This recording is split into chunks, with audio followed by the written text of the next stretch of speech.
Quem é você para dizer que as minhas ideias a respeito de Deus estão erradas? Você é orgulhoso demais, não acha? Pensando que somente o que você pensa a respeito de Deus está correto. E Jesus? Ele amava todas as pessoas e aceitava-as como elas são. Bem-vindos ao De Frente com Texto.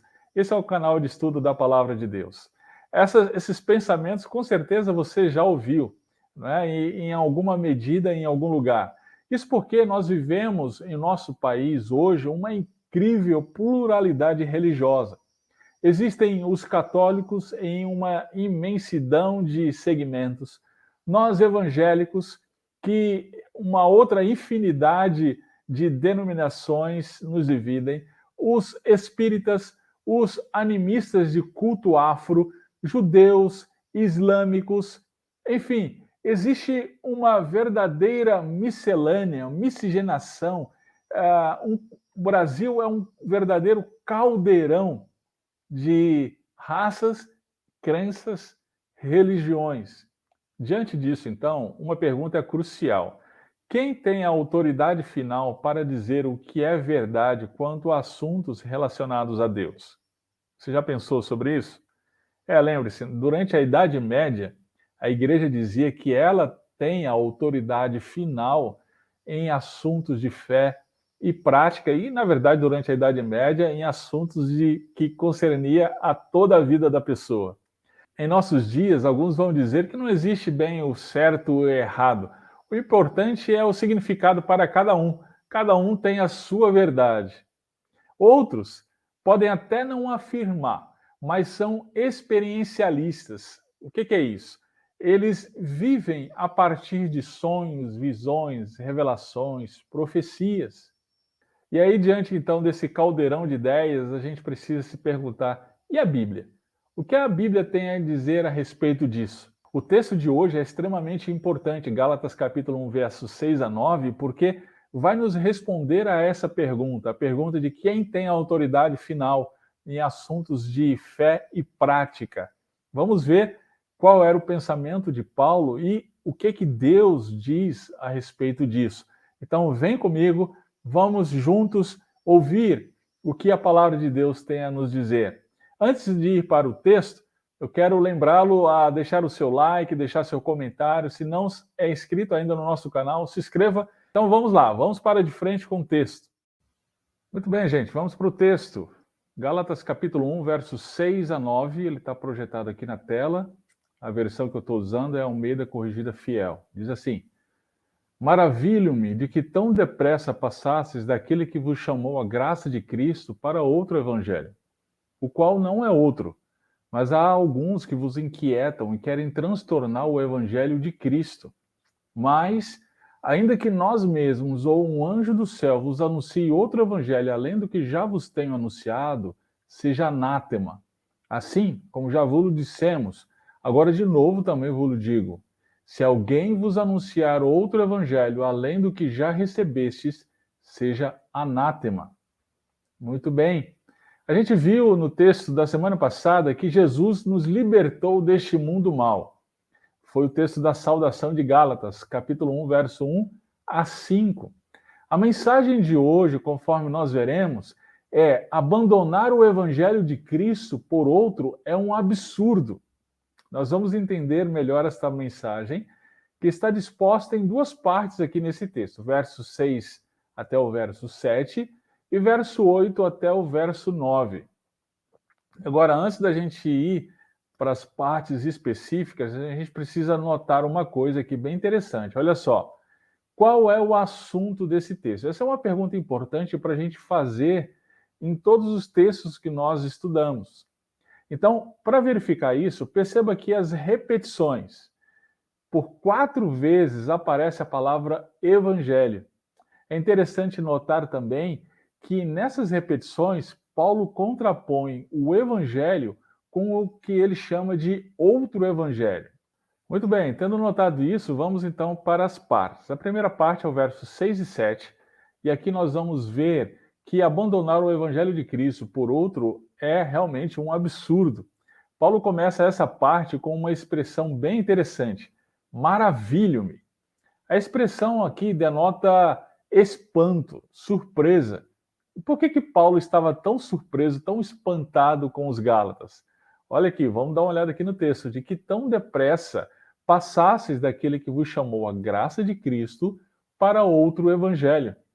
O espanto de Paulo se devia pelo fato de que os Gálatas estavam abandonando alguma coisa. Que coisa era essa? Olha aqui. Passasseis daquele que vos chamou a graça de Cristo.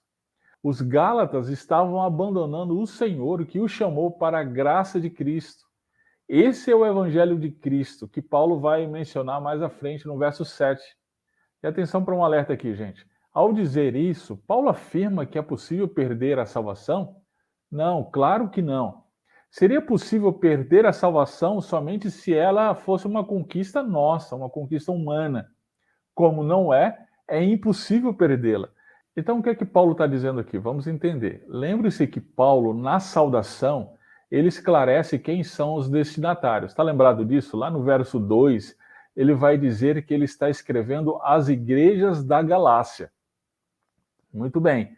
Não é possível o crente perder a salvação, mas é possível uma igreja local deixar de ser igreja por abandonar o verdadeiro evangelho. A gente vê isso de uma maneira muito clara e surpreendente nas cartas do Apocalipse. Ok, nós vimos desde o início aqui da carta de Paulo aos Gálatas que ele fala do evangelho, ao dizer que Cristo se deu a si mesmo por nossos pecados para nos livrar do presente século mau, e isso pela vontade de Deus. A obra de Deus em nos salvar por meio de Jesus é exclusivamente pela sua graça. É por isso, então, que Paulo fala de que fomos chamados para a graça de Cristo. Esse é o Evangelho de Cristo. Que maravilhosa graça nós temos em Cristo, gente. A liberdade desse mundo mal. Entretanto, os Gálatas estavam flertando com o abandono dessa preciosidade. Isso realmente é espantoso. Como é possível trocar algo tão valioso por algo desprezível? Como é possível trocar o sol por uma lâmpada queimada? Isso é insensatez, é absurdo. É exatamente por isso que Paulo estava tão espantado. E aí então a gente pergunta, pelo que eles estavam trocando o evangelho de Cristo? Vamos dar uma olhada aqui no texto, olha só a sequência aqui. Para outro evangelho. A expressão aqui no grego para outro evangelho é heteroevangelium. Ela aparece também em 2 Coríntios capítulo 11, verso 4. Vamos dar uma olhada aqui, olha só.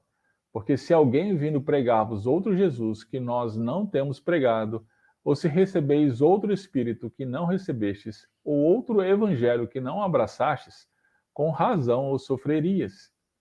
Hétero é um adjetivo que é traduzido por outro ou diferente.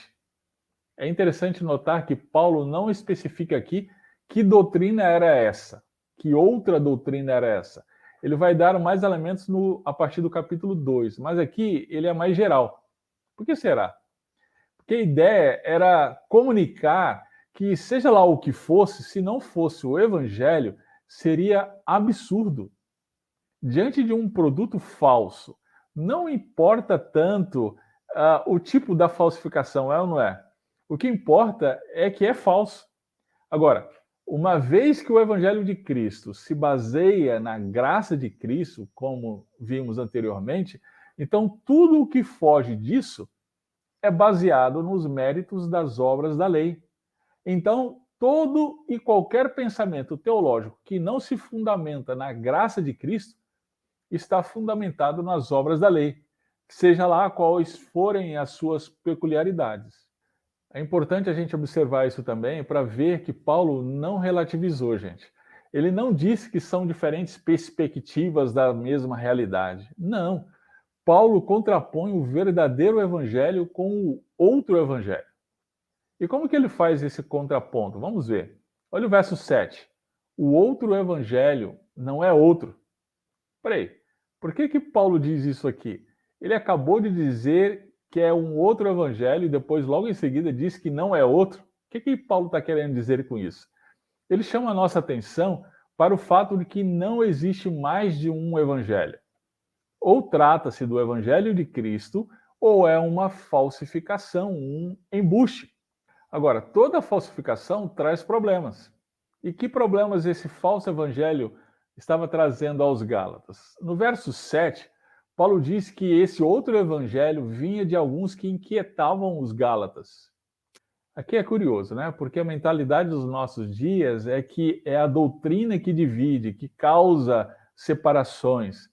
Então, as pessoas pensam, nós não vamos nos aprofundar nessas coisas, nos estudos, ou você quer conversar sobre isso, discutir sobre isso. Esse negócio de estudo das Escrituras só causa divisões. Não é isso que as Escrituras dizem.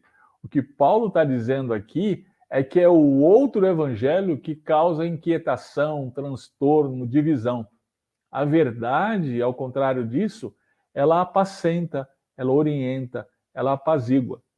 Então veja, é o outro evangelho que não é o da graça de Cristo, inquieta a igreja e transtorna o evangelho de Cristo. Realmente é um absurdo trocar o verdadeiro evangelho por esse outro evangelho. Muito bem, agora vamos para a segunda parte. A segunda parte é o verso 8 até o verso 9. Na primeira parte, nós vimos que abandonar o verdadeiro evangelho de Cristo é um absurdo. E nessa segunda parte, nós vamos ver que é um absurdo, ainda que seja respaldado por homens ou experiências místicas, e os pregadores desse outro evangelho são malditos.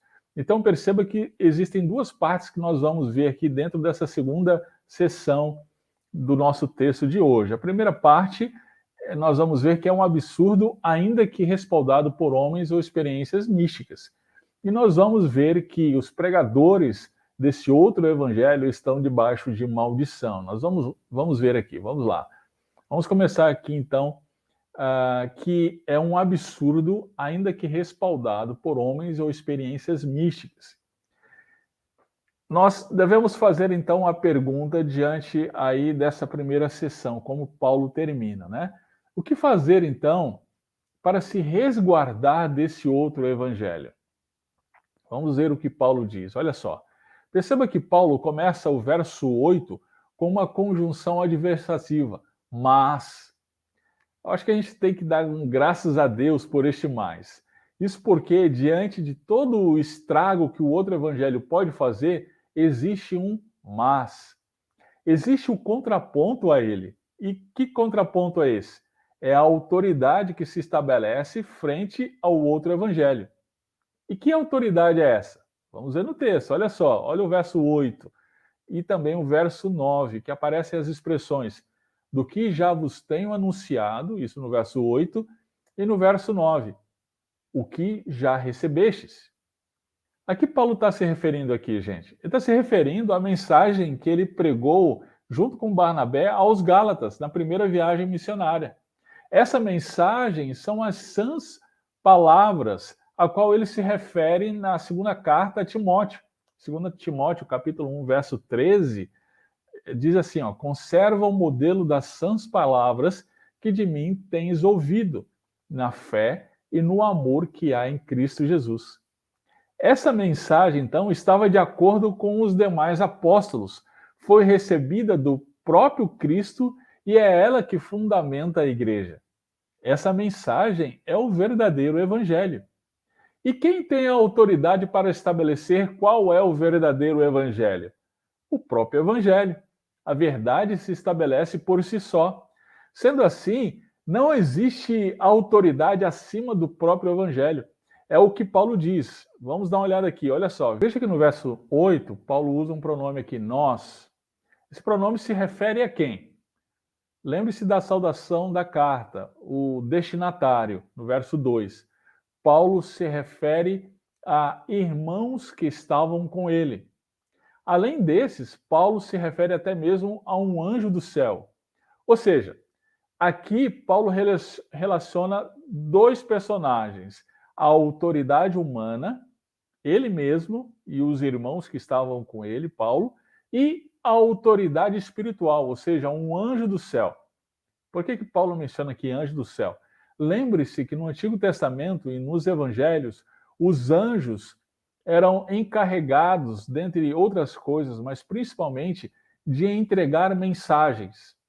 Então, o que Paulo está dizendo aqui é: seja lá quem for, homens ou até mesmo algo extraordinário, uma experiência mística, que anuncie algo que seja contrário ao evangelho, deveria ser anátema. E aí a gente vai entender então essa segunda parte. Vamos ver aqui. Olha só, nós vamos ver aqui, como mencionei anteriormente, que os pregadores desse outro evangelho, eles estão debaixo de maldição. Eles são malditos. Aqui era de se esperar que Paulo dissesse algo como: ah, gente, tá bom, eles estão pregando outro evangelho, eles estão pregando um outro pensamento, uma outra doutrina. Então, assim, deixa para lá, segue sua vida, né? Ou tolere, saiba lidar com as diferenças. Mas não. O que Paulo diz é: seja anátema. E ele diz isso duas vezes, aqui e no verso 9, no finalzinho do texto.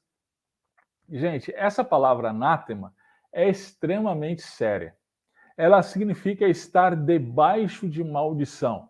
É a palavra grega para o hebraico heren.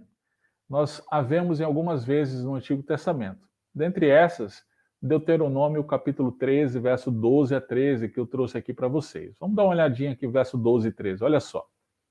Quando ouvires dizer de alguma das tuas cidades que o Senhor teu Deus te dá para ali habitar, uns homens, filhos de Belial, que saíram do meio de ti, incitaram os moradores da sua cidade, dizendo: vamos, sirvamos a outros deuses que não conhecestes. Gente, perceba aqui que o contexto é de incitação ao desvio da verdade, tal qual o texto que a gente está estudando em Gálatas. E aí, o que deveria ser feito? Vamos dar uma olhada, olha só, verso 14 a 16. Então, inquirirás e investigarás, e com diligência perguntarás, e eis que, sendo verdade, certo que se fez tal abominação no meio de ti, que deveria ser feito. Olha só, verso 15. Certamente ferirás ao fio da espada os moradores daquela cidade, destruindo o quê? A ela e a tudo o que nela houver, até os animais. Perceba, destruição total. Verso 16. E ajuntarás todo o seu despojo no meio da sua praça, e vai ficar com despojo. Não, olha lá. E a cidade, todo o seu despojo, queimarás totalmente para o Senhor teu Deus. E será um montão perpétuo, nunca mais se edificará. Também não se pegará à tua mão nada do, olha aqui a palavra, nada do anátema, para que o Senhor se aparte do ardor da sua ira e te faça misericórdia, e tenha piedade de ti, e te multiplique, como jurou a teus pais. Então, gente, essa palavra anátema significa destruição total, ou seja, a pessoa ou povo que está sob anátema, o herem, está sob o pior juízo de Deus. Você está percebendo a seriedade disso? O pior juízo de Deus cairá sobre aquele que prega o outro evangelho, o evangelho que não é o de Cristo. Você percebe como é temerária a cultura do nosso país, dos nossos dias, em que trata coisa tão séria como se fosse uma coisa como futebol, uma coisa banal, corriqueira do dia a dia? E aí, para não deixar dúvida, Paulo no verso 9, ele vai repetir, olha só. Assim como já vos dissemos, agora de novo também vos digo, se alguém vos anunciar outro evangelho além do que já recebestes, seja anátema.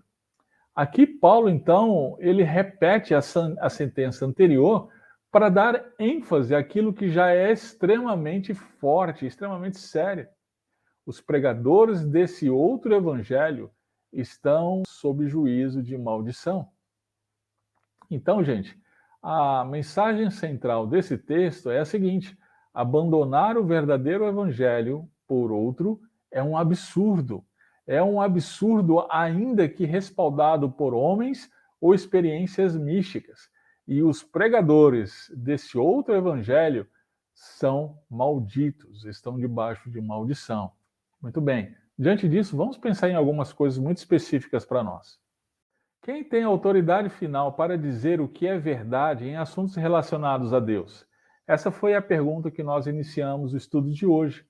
E mediante o estudo do texto, nós entendemos que a resposta é Deus, o próprio Deus, por meio da sua palavra. Mas aí segue-se uma outra pergunta, então. Ok, é a palavra, mas quem tem autoridade para interpretar a palavra, interpretar as Escrituras? E a resposta é a própria Escritura.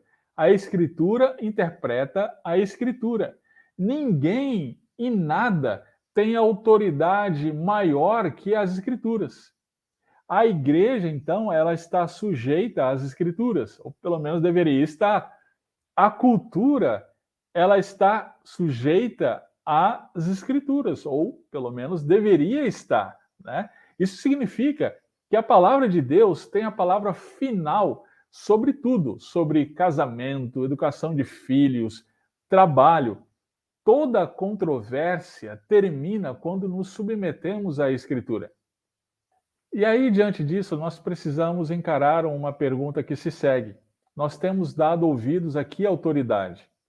Se nós evangélicos, acertadamente, nós achamos um absurdo os católicos asseverarem para si uma autoridade que não lhes pertence, uma autoridade acima das escrituras.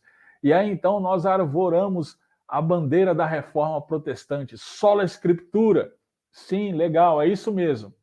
Mas aí a gente precisa pensar, será mesmo que nós temos tido a mesma atitude dos reformadores ou nós temos hoje assumido a atitude dos católicos, né, quanto à autoridade das escrituras, ou melhor, quanto à autoridade da tradição, do concílio, da nossa denominação, das nossas confissões, acima das escrituras? Por exemplo, a Bíblia é muito clara em assuntos como aborto, sexo antes do casamento, divórcio, homossexualidade. A Bíblia é clara nessas questões, mas aí nós somos tentados a preferir nos amoldar culturalmente à nossa sociedade, ao pensamento da nossa época, para ficarmos bem com todo mundo, é ou não é? Uma outra coisa para a gente pensar mediante esse texto é que as igrejas hoje estão repletas de pessoas que estão tendo visões, revelações, sonhos, profecias. E aí então disse: oh, está acontecendo um verdadeiro avivamento no Brasil. Não, isso está completamente contrário à palavra de Deus, contrário às Escrituras. Esse é um entendimento equivocado das Escrituras. As experiências místicas, elas podem até acontecer, mas elas têm que estar debaixo da autoridade do Evangelho. Por exemplo, uma coisa para a gente poder entender melhor o que eu estou dizendo aqui. A Bíblia é muito clara quanto a um namoro-casamento misto. Nós que somos cristãos, crentes no Senhor Jesus Cristo, não podemos namorar ou casar alguém que não seja. A Bíblia fala sobre isso em vários lugares. Mas aí, então, você está namorando alguém que não é crente no Senhor Jesus Cristo, mas você tem um sonho, e nesse sonho você tem um entendimento que é a vontade de Deus que você case com essa pessoa. E aí, o que que você faz? Você tem a palavra de Deus que diz claramente que não é para você namorar ou casar com essa pessoa, mas você teve uma experiência mística, você teve um sonho dizendo que é para você se casar, que é para você namorar e casar com essa pessoa. O que que você faz? Bom, se você segue o seu sonho, então a autoridade final na sua vida é a sua experiência mística, é o seu sonho e não a palavra de Deus. Então você está colocando a palavra de Deus de lado, você está rejeitando a palavra de Deus e então seguindo o seu próprio sonho. É exatamente isso que inúmeras pessoas estão fazendo, não somente quanto a essa questão, mas quanto várias e várias outras questões. E o que é pior, se nós fazemos quanto a questões práticas como essa do dia a dia, o que nós então faremos com coisas muito mais graves, como é a doutrina, como é o evangelho, como é a palavra de Deus, quanto a é o próprio Deus, não é? O que nós então fazemos? Esse é o problema, essa é a grande dificuldade. A autoridade está nas experiências místicas e não na palavra de Deus. Muito bem, gente. Gálatas tem nos ensinado que o verdadeiro evangelho é algo tão precioso que deve ser cuidadosamente preservado. Mas como vamos preservar algo que não sabemos exatamente do que se trata? Por isso é tão importante nós perseverarmos no estudo da palavra de Deus, no estudo das Escrituras. Então, você que está estudando aqui comigo, eu quero dar uma palavra para você: não desanime. Lembre-se que temos o Espírito Santo que nos ajuda a entender a palavra, não em detrimento do estudo da palavra, não separado do estudo da palavra, mas por meio do estudo da palavra, o Espírito Santo então nos auxilia a entender o que Deus quer para as nossas vidas. Eu sei, tem textos que são realmente muito difíceis, mas eu entendo que isso é para que nós venhamos a nos lembrar humildemente que a palavra de Deus é como um oceano e nós como um barquinho, né? Então nós devemos ir até a palavra de Deus com muita humildade e dependência de Deus. Então, continue perseverando no estudo da palavra do Senhor. Muito bem, gente. Hoje ficamos por aqui. Lembre-se de deixar o seu like, deixar o seu comentário. Se ainda não é inscrito no nosso canal, se inscreva. E vamos continuar juntos de frente com o texto. Até a próxima semana.